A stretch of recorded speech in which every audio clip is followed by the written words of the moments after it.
ለወንድ ልጅ ጠዋት የሚላኩ ቅመም ቴክስቶች። ፍቅራችሁ እየቀዘቀዘ ከሆነ እነዚህን ቴክስቶች ጠዋት ለፍቅረኛችሁ ለ20 ቀን ብቻ እነዚህን ቴክስቶች አንዳንድ ለፍቅረኛችሁ ላኩላቸው። እየቀዘቀዘ ያለ ፍቅራችሁ ሲበረታና ሲጠነክር ታያላችሁ። የምሬን ነው የምላችሁ፣ ሞክሩት። አንደኛና የመጀመሪያ ቀን የምትልኪለት ቴክስት አንተ ህይወቴ ውስጥ ስላለ ደስተኛ ነኝ። ሁለተኛ መቼም ላጣ እንደማልፈልግ እወቅልኝ። ሶስተኛ ከወንዶች ሁሉ ለእኔ ትለይብኛለህ። አራተኛ አመሰግናለሁ በዩ ለምን ሲልሽ ወንድሜ፣ ፍቅረኛዬ፣ አባቴ፣ ሚስጥረኛዬ፣ ጓደኛዬ፣ የቅርቤ ሰው ስለሆነ። አምስተኛ ህይወቴ የተሻለ እንደሆነ የሚሰማኝ አንተ ህይወቴ ውስጥ ስላለህበት ነው። ስድስተኛ ቃላቶች ከሚገልጹልኝ በላይ አፈቅርሃለሁ። ሰባተኛ ካንተ ጋር የማሳልፋት ጊዜ ለኔ ከምንም ነገር በላይ ውድ ነች። ስምንተኛ ስላንተ ሳስብ እጠነክራለሁ፣ በረታለሁ፣ ጉልበት ይኖረኛል።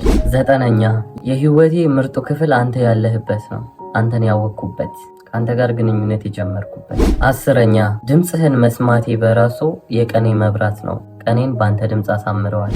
11ኛ ፈጣሪን ሁሌ ስለምነው የነበረው እንዳንተ አይነት ወንድ እንዲሰጠኝ ነበር፣ አሁን ሰጥቶኛል፣ አመሰግነዋለሁ። 12ኛ ታውቃለህ አይደል ሁልጊዜ ሳስብህ ፈገግ እላለሁኝ።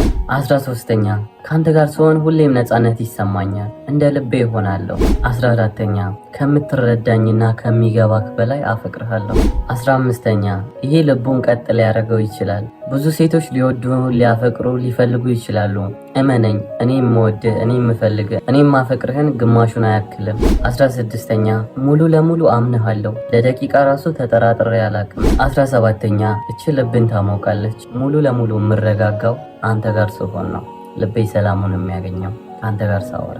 18ኛ ልብ በይ 18ኛ ቀን ላይ ይህን ቴክስት ስትልኪለት ይሄ ሰውዬ የአንቺ ጠዋት ይህን ቴክስት መላክ ለምዶታል ማለት ነው። ሁሌም የሚጠብቀው ነገር ሆኗል፣ ጠዋት የአንቺን ቴክስት መላክ። 18ኛውን ልንገርሽ። 18ኛ በፈጣሪ በጣም የመወደዴ ምልክት ነህ። 19ኛ በ18ኛው ቀን ቴክስት ከላክሽለት አንድ ቀን ሳትልኪለት አድረሽ በቀጣዩ ቀን ነው ይሄን ቴክስት መላክ ያለብሽ። አንተን ያወቅኩበትን ቀን እንደ ልደቴ ቀን አከብረዋለሁ፣ እወደዋለሁ። ሁሌም ያችን ቀን ስባርካት እኖራለሁ። እንኳንም አወቅኩ፣ እንኳንም ፍቅረኛ ይሆን። 20ኛና የመጨረሻው እስከነ ስህተት አፈቅርሃለሁ፣ እስከነ ጥፋት፣ እስከነ ችግሮች፣ እስከነ ማግኘት፣ እስከነ ማጣት፣ እስከነ ሙሉ ጉለታ አፈቅርሃለሁ። ይህንን መቼም አትርሳ። ከዚህ በኋላ ቴክስት መላክ ታቆሚያለሽ። ይህኔ ይጠይቅሻል፣ ምን ሆነሽ ነው ቴክስት መላክ ያቆምሽው? ጠዋት ይልሻል። ፍቅሩ በሱ ብሶ ታያለሽ።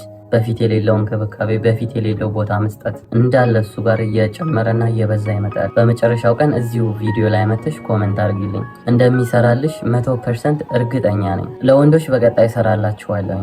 ሴቶች ይህንን ቪዲዮ ሴቭ አድርጉት። እወዳችኋለሁ።